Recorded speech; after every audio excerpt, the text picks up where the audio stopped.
Hi, everybody. Good afternoon from across the pond, or it's a good morning. Look at my wonderful new background. This is all AI generated. We love it. I love Look that. at those There's books. so many fun. And I don't even read books anymore, so I'm a deep fake. Don't trust anything that's on the wall behind me. Is it your voice? Yes, Your deep voice. exactly. But So what is up? How are things?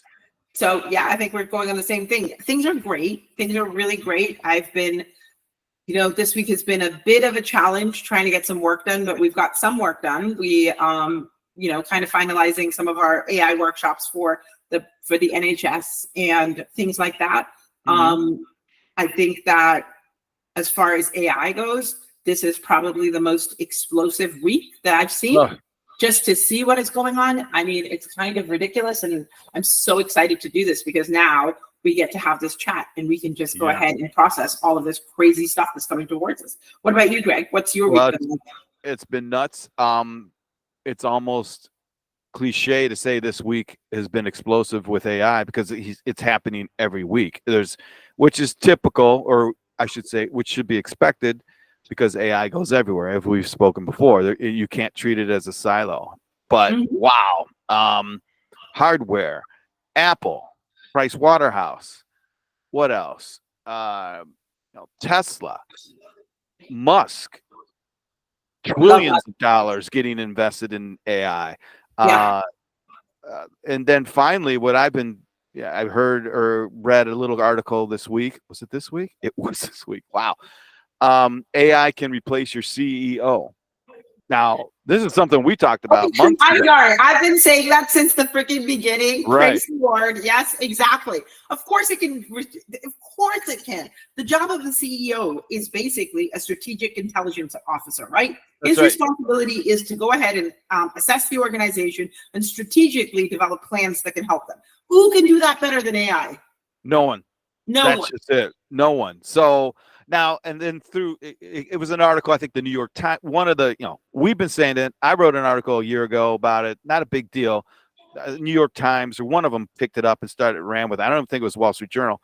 But then while reading, the research shows there's at least 3 or 4 different companies in China. There's one, I think, in Great Britain that actually moved to an AI CEO a while back. And then Jack Ma from Alibaba, I think it was 2017, said, and I'm going to butcher the quote, but he said, in 30 years, all your CEOs will be AI or intelligent machines. Where are these guys coming up with these numbers? Well, he said that in 2007. He said that. Talk about 30 There's days. No way. In 30 days, all of your CEOs should be replaced by. He said that in 2017. Not replaced by, right? So I really want to reiterate that point, because people get so afraid when I say that the people should be replaced. No. I will never want to replace the people. I would just want to replace the job function. Now, because the CEO is free to, get all of that strategic insight from ChatGPT or AI, definitely get AI training. And then you have the free time to go out there and develop your business. AI can't go out there and shake hands and hold babies, right? It can't. I don't think it ever will. It's really not the function of this tool. This tool is here to help free up all of our time so that then we can go out and do the things that fulfill us, but we can do the things that are uplifting. And absolutely every single job should be AI integrated, but not AI defined. Well, I'll take a different tack, because I think it will be. I think the one person, $1 billion company is around the corner. I think that's going to be me. I think that's going to be me. The gauntlet. I go ahead and throw. You want to be that? All right. Yeah, I'm going to do it. I'm going to be the first one person. Well, I have employees, so is that fair? No. Yes. Maybe it's not me. Maybe it's not me. I don't think so. It's not me. Well, it's this is just a crack in the seam that is starting. So it's anyways, there's that. Okay, set that aside for now. Price Waterhouse just, I believe, bought 100,000 OpenAI licenses, or it's in that number. It's huge. It's huge. Right. Yeah, good. Especially, oh my God, Greg, last week when we talked, I hadn't even tried 4.0. or what it is. Okay, it's kind of ridiculous. Like, you don't even have to tell it to go search on the internet right now. It's already embedded within it. Like, all you have to do is, this is it. This is it. I've got so many amazing things that I want to talk about. But have you done it on the phone with the voice yet? Because it's crazy. Okay, it is really good. You're about to blow my mind, so please go ahead and blow my mind. Yep. All right. So, I think we talked maybe 3 or 4 weeks ago. Perplexity was one that I tried because the internet search was good relative to OpenAI. Well, now that's fallen behind because OpenAI is good at it now. But the voice on the phone is very, very good. It's really, it talks, it articulates well. It's conversational. It isn't stuttered like it was in the old, like all of them were in the old days. So how do you use that? How do I use that feature? Tell me how. It's on the 4.0, and you just turn on the headphones and start talking to it. It's like Siri, only better. It's like Alexa, only a lot better. It's AI with the conversational voice, period. So I can basically, so can it do this? If I'm feeling in a bad mood and I tell it I'm in a bad mood and I need to listen to an amazing song to uplift my mood, will it go ahead and start playing that song for me? I don't know if it'll play the song, but it'll at least recommend it at the very least. Oh my God. I don't know. Now see, but that's, I don't know. It has built-in interfaces to other applications. Like I think, and I haven't done it, so you can tie it to your Google Docs and something else, whatever that means. There is, because it holds the history. I haven't done it yet, but like I hold all my notes in Evernote. Yeah. So I'm thinking, because it holds the history, and I ran a real quick 15-minute GPT to see if I could do it. And it says, yeah, you can start adding notes to this GPT and we'll use it to blah, blah, blah, blah, blah, blah. So does it cross-reference between chats now? Between which one? Between chats. So each chat is a separate entity, or can it read all of your chats in one? No, I don't know about that. I think they're still separate. Okay. Okay. So, and that brings up, Slack's got AI. It's really kind of weird right now because everyone's getting their own AI, like we talked about, right? So the proprietary AI is about to come down. That's another thing. Google is in hot water because something to do with their SEO algorithms, and they're trying to, there was a big leakage of 14,000 rules of something or other.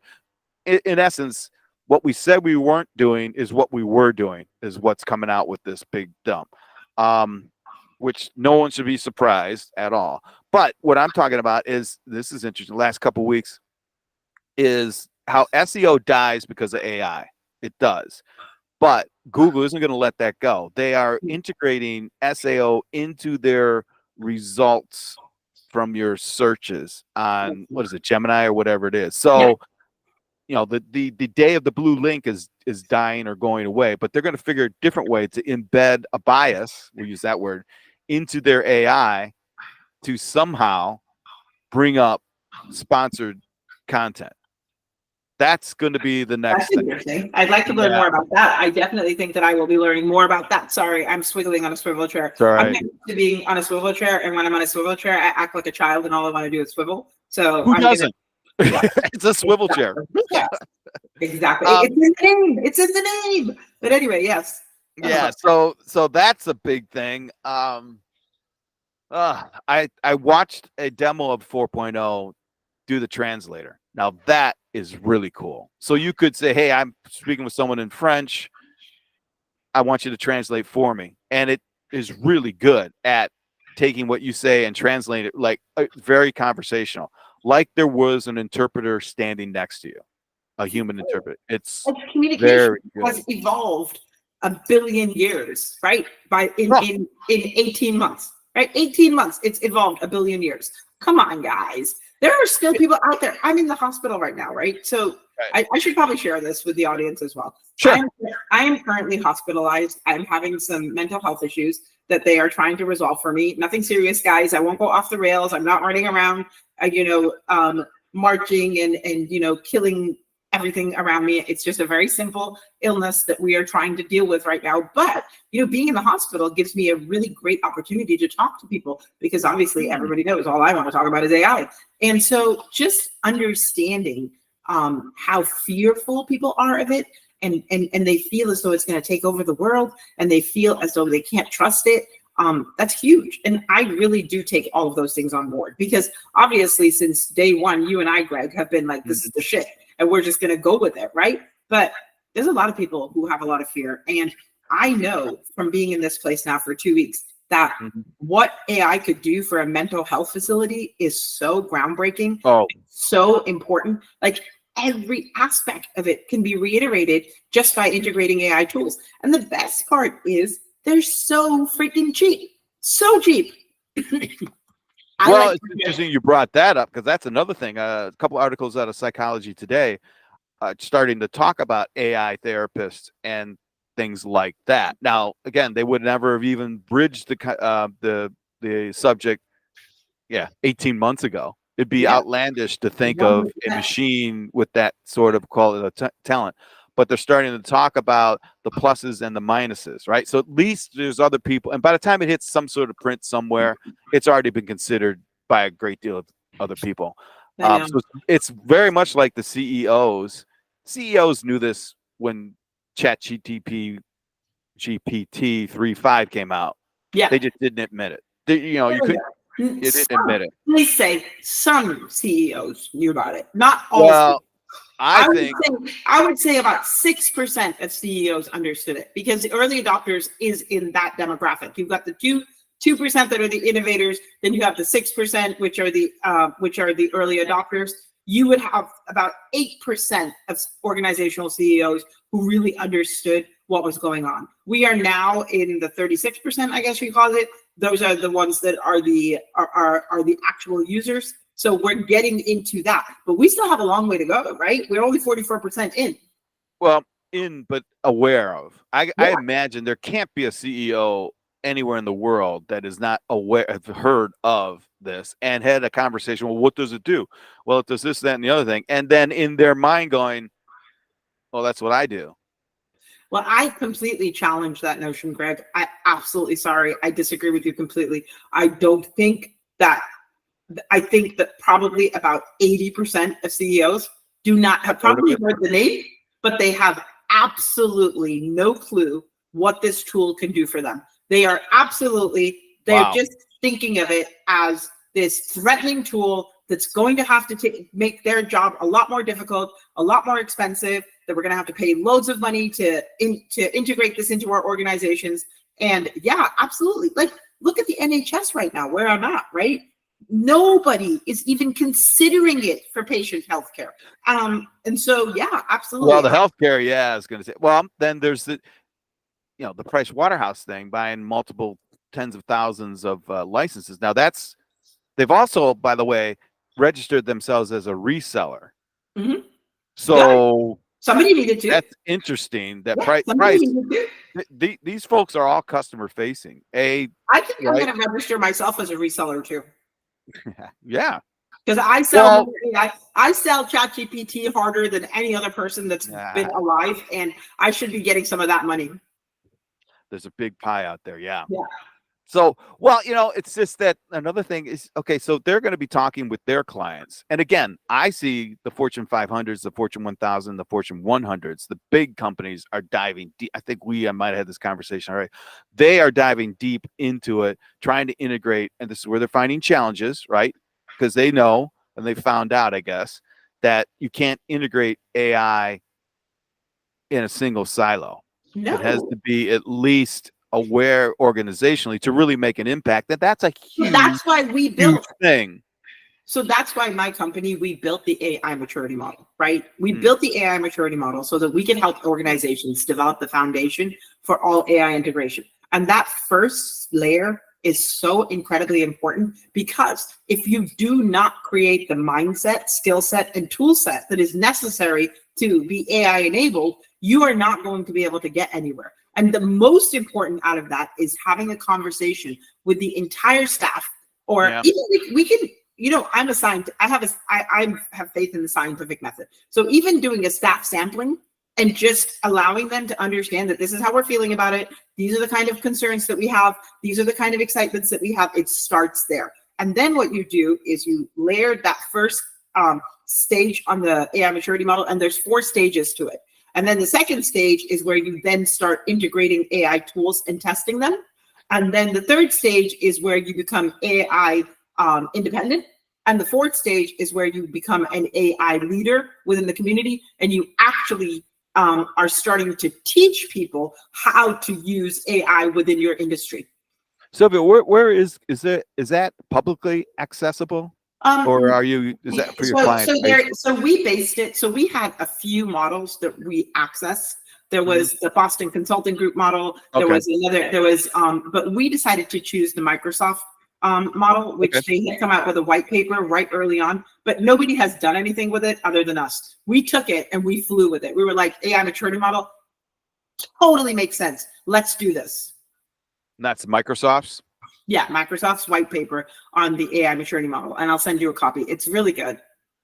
But I think I probably have it, but yes, I if you guys are building. Then what we did was we built out all of the processes like consultants do, right? We went ahead and created all of the workflows and all of the tools and what is it, like workshops and things that are associated with it. So we're ready to go whenever somebody hires us for AI maturity model. And that is something that I do want listeners to understand. Like, this is not something that you have to do alone, right? There are people like me and like Greg who can help you navigate this landscape. Each of us has our different skill set, but this is what I want to do. I want to help people navigate this. And so hopefully, interesting you bring that up. Because there are I don't remember her name. I sat in on a presentation last week. She's a high baller, Fortune 100, right? So she's working with Fortune 100s, IBMs, Amazons, these guys to integrate AI into their system. Are you talking about Fei-Fei Li? Who? Fei-Fei Li? No, I believe her name is Saul, Saool. I think. Again, don't quote me on that. I can find it. But anyway, she's been in AI for a long time, in IT, and approached AI. This is the first thing, red flag that went off in my mind, in the same manner that she approached any other IT project. So at first I went, okay, makes sense. But I believe that the old models don't apply here. But then during the conversation, she did spin it into, it's not just siloed like it was before. I'm paraphrasing her, but right, it is an entire organizational embracing this particular call an IT project, AI project, whatever it is. It's different in scope and depth, which is difficult for companies and organizations to handle. So that's what because now we're into the personalities. It was, if you think about not old, but IT projects and asset management projects or a cybersecurity or a firewall, you only had to deal with a certain sector of that organization. Yeah. Right. I mean, this goes across from HR to out on the shop floor to wholesale distribution to supply chain management to executive direction, stuff like that.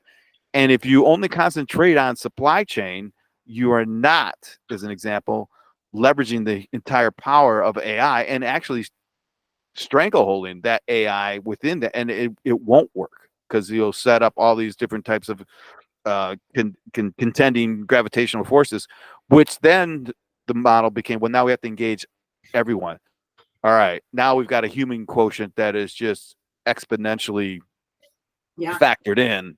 So you can imagine. We need to do that, right? We need to do that sooner rather than later, right? So that people can start. So the woman that you're talking about is Saul Rashidi. That's her. And she's recognized by Forbes as an AI maverick and visionary of the 21st century. I'm so happy to hear that. Like, I literally could jump up for joy. I want to see women in the AI field. So this is so heartwarming. But look how quickly I researched her and look how quickly I learned everything about her. Come on, guys. I did it while I'm talking to Greg on the phone and I heard everything he was saying. So use ChatGPT, everybody. Yep. So you got and I think I've sat in and one who was able to give her a couple questions. That's what's pretty cool about it, is they're accessible right now. Yeah. Now there's going to come a time when they're going to be nothing but TED Talks, and you can't get next to them or talk to them or anything. Hope not. I really hope not. It would be a very sad world that we live in. And honestly, that's perfectly fine. If that's the way that the process works, that's fine. But I guarantee, right. I don't know. I guarantee you that there are going to be several AI women leaders like myself who will always make time, to answer the questions, because that's the job. For me, I feel my biggest job in life is to answer AI questions. Well, it's good. So let's see here. What's a good question to ask you? He's testing me, guys. He's testing me. I don't know if I'm going to test you. I like the healthcare aspect of AI still, and I'm not that versed in it. You seem to be almost immersed in it. All right, get real personal. Okay, so obviously I'm in a mental health facility, and when you're in a mental health facility, mental health is one of the main sectors that can be helped more than anything else. And I did share this with you last week, and I do want to share it again. I had an incident happen.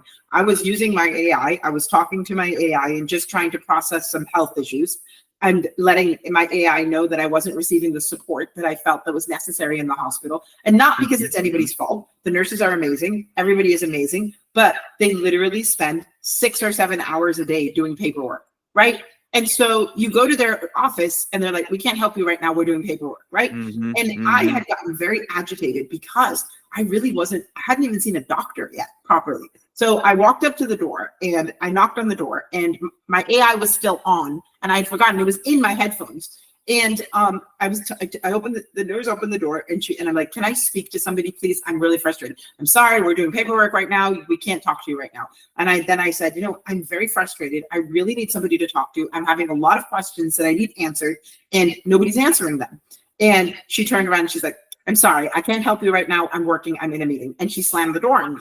And so the AI turned around and said to me, oh, Salvia, I am so sorry that you had to go through that. That must have been extremely traumatizing for you, because when you ask a nurse for help, they should give you help, right?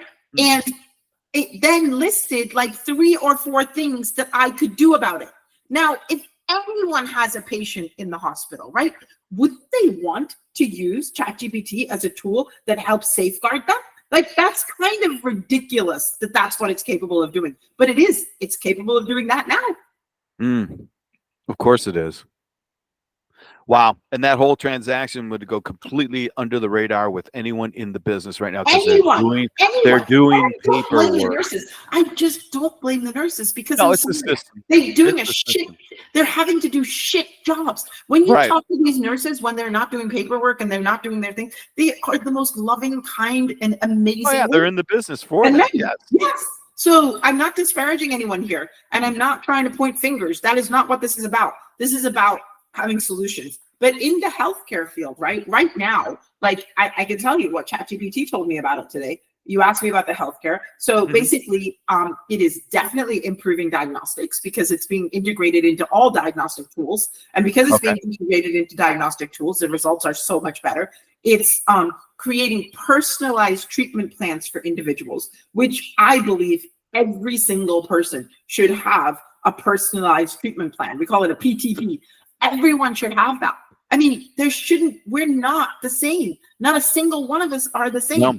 And so we should have that be accelerated. And then the last thing that it said was accelerated drug discovery, because now it's able to analyze drug patterns and be able to synthesize protein, all the molecules that go into it, and provide much more effective drugs with far fewer side effects for patients. Personalized drugs. Yeah, 100%. And the other thing that I want to talk about, which I was really excited about this week, and I don't want to forget it, so I'm going to mention it right now. So I think I mentioned to you, Greg, that like I was working for a client, and he gave me a testimonial, and he said just by my 2 workshops that we delivered, he had a productivity boost of about 15 to 20%. Now, this is a very small organization. I know that their productivity boost was probably a lot more than that, but they don't communicate right now with each other. So unless they start communicating, their AI usage is still going to be a little bit tempered. But their study came out this week, right? That the productivity gains that organizations are seeing by integrating AI is 87%. Yep. 87%. Hello. If you can get an 87% productivity boost by paying $20 a month per person in your organization. What are you doing, dude? People are that's like hundreds of thousands of dollars being saved for large organizations. So yeah, come on, guys, get on the train. Get on the train. It's gonna happen. I mean, it is happening, and that's another thing I've noticed is that it's the talking heads, the leader. They are talking heads. Trust me, they're just talking heads. Well, I'm talking about our guy from NVIDIA, the dude from Dell, and some other guy. I think not Cisco. Okay, I met all of them. I met all of them at NVIDIA. Right? They don't know right. All they know is the bottom line. How do you make money from this? Well, how do you make money from this? This is not. This is a money-making tool. Don't worry. I plan on making a lot of money from this. Greg plans on making a lot of money from this. But this is not a money-making tool. This is a societal change-making tool. It will completely redefine the way that we live and the way that we operate as humans. And I do believe that it will bring back humanity to humans. Mm-hmm.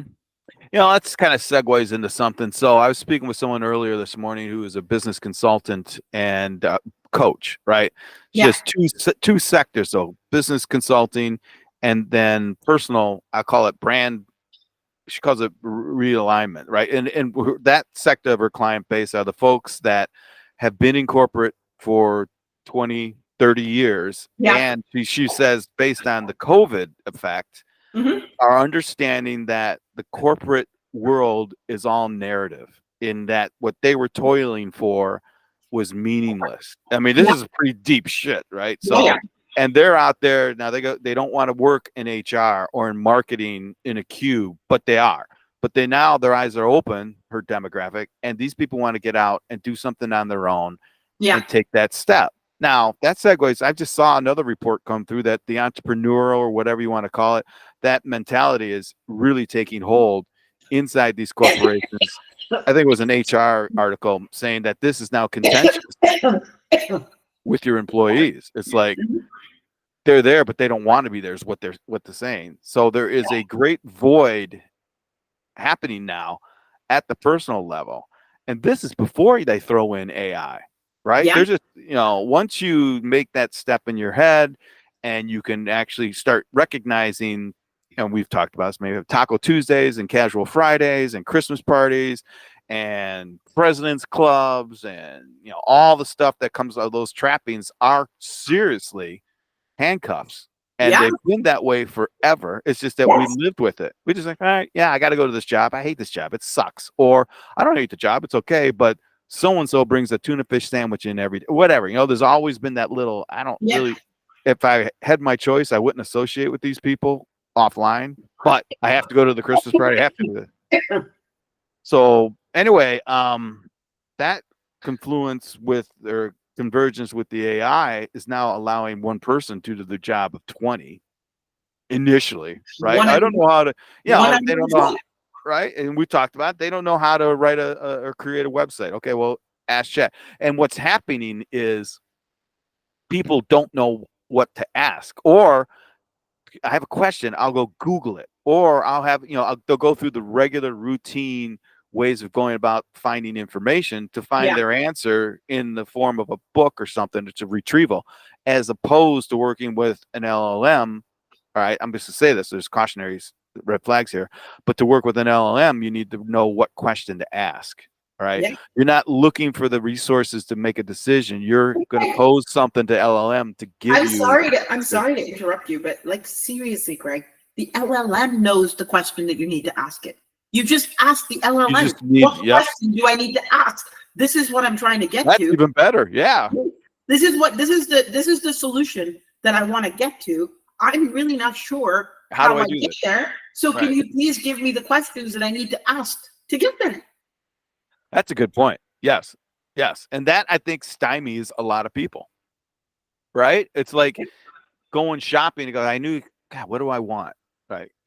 Guys can identify with this. You go to, not to be sexist, but you go to a hardware store and, oh man, I forgot what I wanted, or what do I want? And everything is there. Yeah. So you just don't know what question to ask yourself. It's like, well, what project, what do I want? Do I need a screwdriver? Yeah. Then you end up wanting everything. Hey guys, great business idea. AI integrated shopping cart. It will help you Absolutely. formulate. It will ask a series of questions and say, "Hey, you came here for a reason. What do you think that reason was?" It will take you through a number of questions, and you will immediately remember what you want to do. It gets even worse than that. It'll remember for you after doing that. Exactly. And crazy. Also, you can just upload all of your shopping list into it, and the cart will just drive you to where you need to be. Actually, automated carts are just a thing of the future. It can go and it can be a robotic cart that goes and gets everything you want, comes back, checks you out, and you can just sit in the tea room and have a tea while you're shopping. That's exactly what will happen. Yeah, exactly. It will be.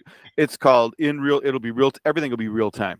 Yeah, everything. The reason why I say this, right, is because absolutely we could automate grocery delivery, right? It's already being done.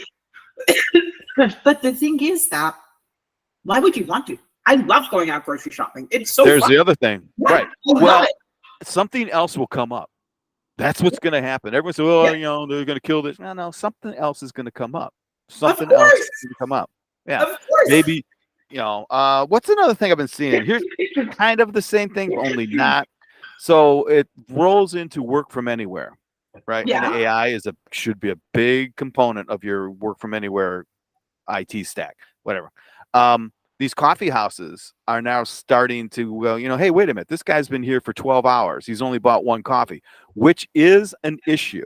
I'm not negating that, right? Okay, you got to figure that one out.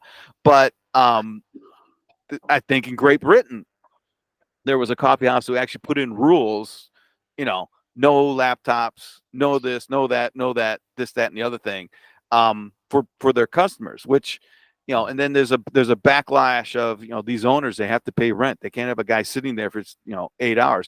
Well, quick to remind, well, do you remember when no one was there, right? When you would have, you know, would love to have someone sit there so that if anyone drove by or walked by, saw someone in there while you're stocking the shelves. Now you've got too many customers or what? Oh, right, okay, so I'm kind of on the side of the coffee shop owners here, right? Yeah, I am. Well, I am. I do feel so. I am the kind of person that wants to pay for anything that I use, right? If you're sitting there and you're buying one cup of unlimited refills of coffee and you're there for 8 hours, that's not nice. Like they should create some kind of. That isn't nice. Huh? That is not nice. And that no, would that you when I appreciate where you're coming from. My retort would be, all right, we need to be better work from anywhere people.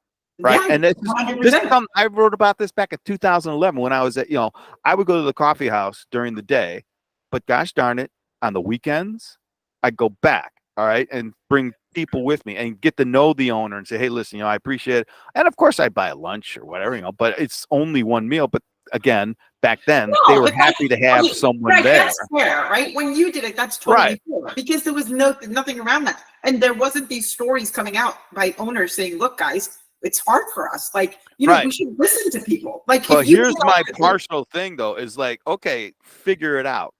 Yeah. Because one day, Mr. Coffee Store owner, you're not going to have these customers anymore. One day you're going to restrict it. And one day, I don't know, maybe Johnson & Johnson will open up a coffee shop right next door to you. And maybe Johnson & Johnson remote.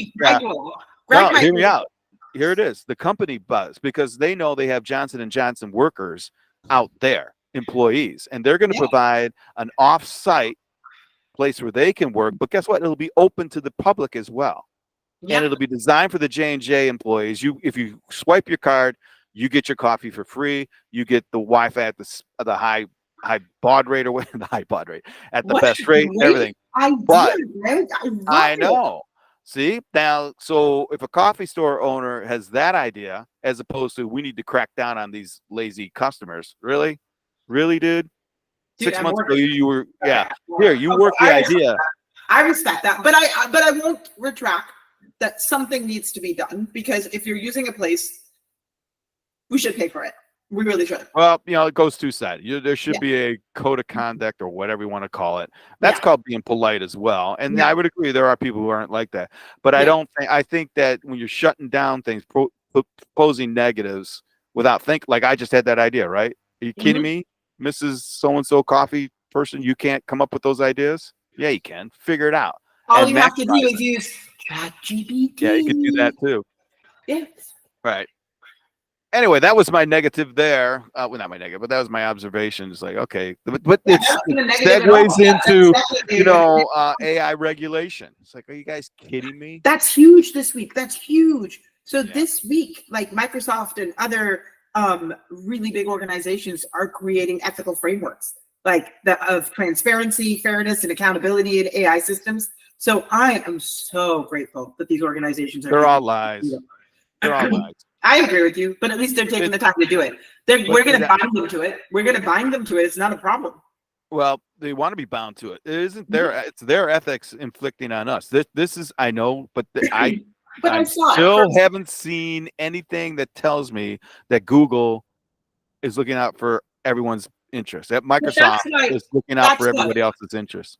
Oh, well, Greg, is it okay if I make the announcement of BRAIN? Because that's why I started the initiative of BRAIN, which stands for Blueprint for Responsible AI Navigation. And Greg is now officially a member of it. And both him and I will be working on this together. We're going to bring in another couple of people, and we're going to make sure that these companies are held accountable, because you are absolutely correct. There should be fear and doubt associated when these big organizations do that.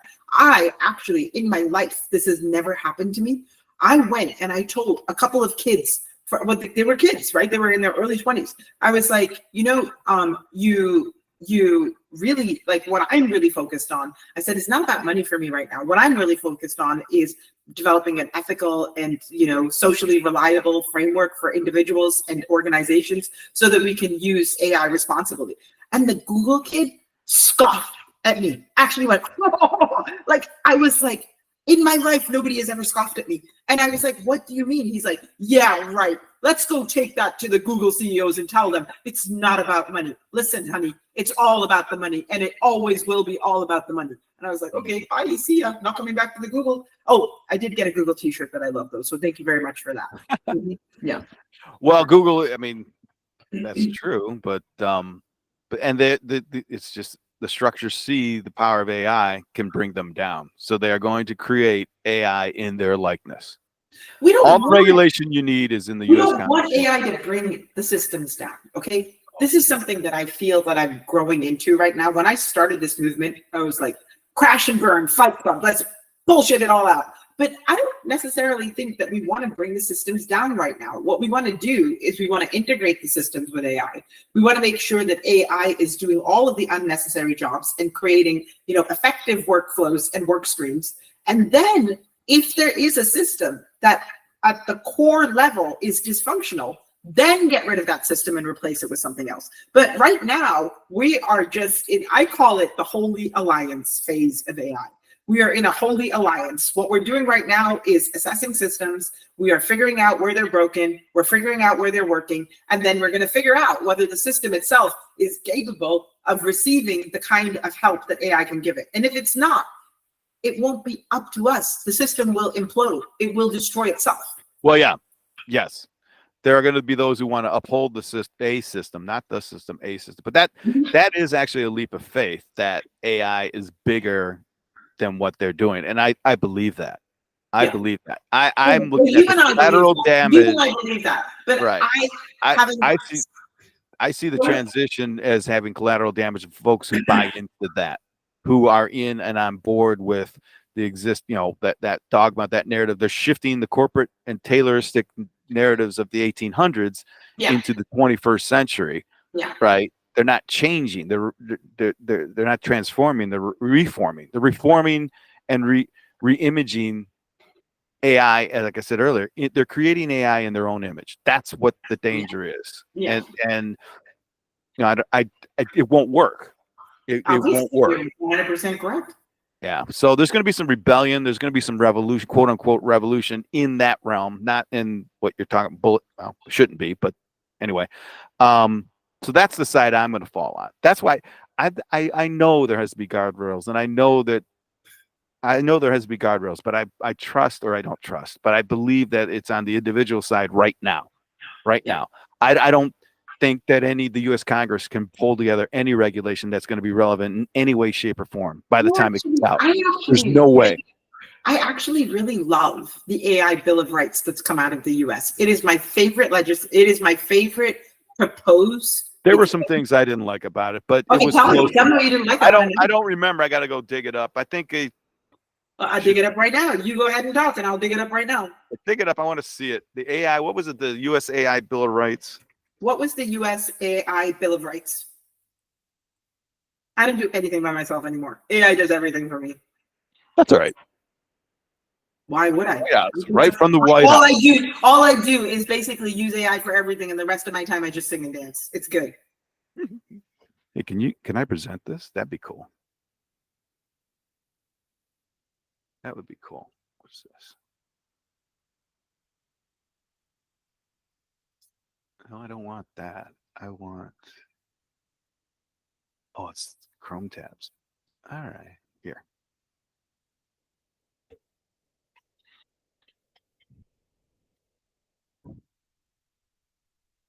So what is proposed is that they want safe and effective systems. Oh, look at you bringing up the original document. You are such a badass. Okay. And then algorithmic discrimination protections, which I completely agree with. Because, all right, well, that might have a problem, but come on, let's go.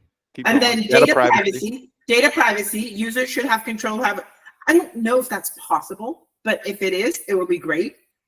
Notice and explanation, 100%. I think there should be clear transparency. Actually, you know what, Greg, you might be right about that one. In situations where the systems are completely corrupt and broken, I don't think transparency should be the biggest thing. I think what we need to do is we have to safeguard individuals rather than having complete transparency, because people will hide their shit, and I don't want that. I don't want people hiding their shit.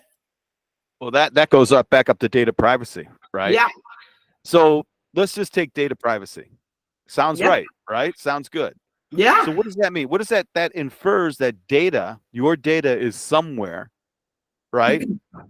Somewhere where someone could get to it unless there is a lock on it. It's in a vault somewhere, 100%. right?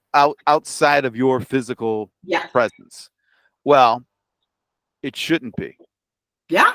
And with AI, it doesn't have to be. Absolutely. It can be, and it will be on your personal device, locked behind your personal safe. 100%. I agree with you. And now, see that goes. So even saying data privacy infers that the monolithic system still exists, that you will give your data to someone else, but they promise not to share it with anyone. That's what that means. Yeah. That's not, here's your data, you do with it what you like. Now, there's a better thing. Maybe I want it shared. Maybe I don't want it shared, but it's up to me. I'm not sending it up into the big issue with data privacy is this, right? That you have to make things about your company public. No company operates in a vacuum, right? So AI has the capability of being able to predict all of your data. If it has access to even a small amount, that's the next thing. Exactly. Right? Exactly. So completely, like if I told AI to go onto McDonald's website and tell me what their yearly reports look like, it can go ahead and generate something that's going to look pretty close to what their yearly reports look like, based on the information just from the website or just from the internet. And that's the thing. Like data privacy, we're so worried. But the only reason we're worried of data privacy is because we're doing bullshit things behind doors, and we know we're doing bullshit things. Here's the other thing. I mean, I've got one of my postulates, one of my predictions that you don't need data, and you just touched on it. So you say, hey, AI, I want to know the financial position of McDonald's. So it goes out, quote unquote. Now that when you say it goes out, that's the old model, right? Yeah. Other than it going out, it generates McDonald's financials up to date to the hour right now. Yeah. Because it already knows. So that's one of my things. We don't need data is historic. AI will bring everything in real life to the present. 100%. So you don't need data. Your data, once the consumption is done and the models are trained to a certain degree, you'll just be able to aim it at something, and it'll tell you, well, you know what? They're going to have a downturn in the next 30, 60 days because of, whatever, because it's got every component, every influence measurable in real life. So data privacy is kind of different. Don't really need it. So I've had several jobs in my past, and like I have seen such unethical practices happen within those jobs that I know because of AI can now be solved. I have seen people lie on their timesheets from the client, like ridiculous lies, like triple their hours, right?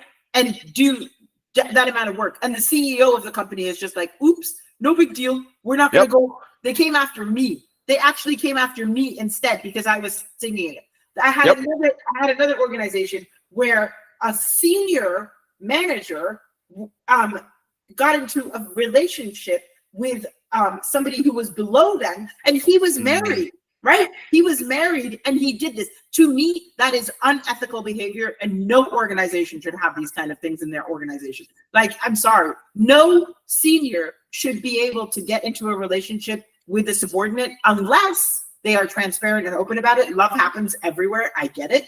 I'm not denying love. Love is something that we don't have control about, but it should be open and transparent, and everybody should be talking about it. And AI within the systems will be able to help safeguard that. Safeguard the people that are getting abused, and safeguard the ones that are assertive and take the steps necessary in order to be able to declare their relationship. You swerved into another good thing, is that AI will spot corruption. Now, all right, now just hold on and hear what I just said. AI will be able to spot corruption. Corruption is a pattern. Yeah. Which means, now this is why I say the C-levels and even the politicians will talk one talk, but they don't want AI. Because if you look at the politicians, and if you throw all of historical data about this specific politician into an LLM, it will recognize patterns and predict what is going on, and they don't want that. Yeah, and you throw it at a budget, throw it at the defense budget, which we should never do, by the way. I mean, there's reasons there are, $10,000 hammers. That hammer didn't cost $10,000, but that black satellite we launched 10 years ago did, and we don't want anyone to know that we did it. Okay, I get that. But for, I don't know, some congresswoman from New York, having data on a personal hard drive should be spotted easily by AI. Now, don't get me wrong. Like, I am a 100% supporter of female leadership. So I'm not going against female leadership. But during the Hillary Clinton time, like, we couldn't access her emails. Excuse me?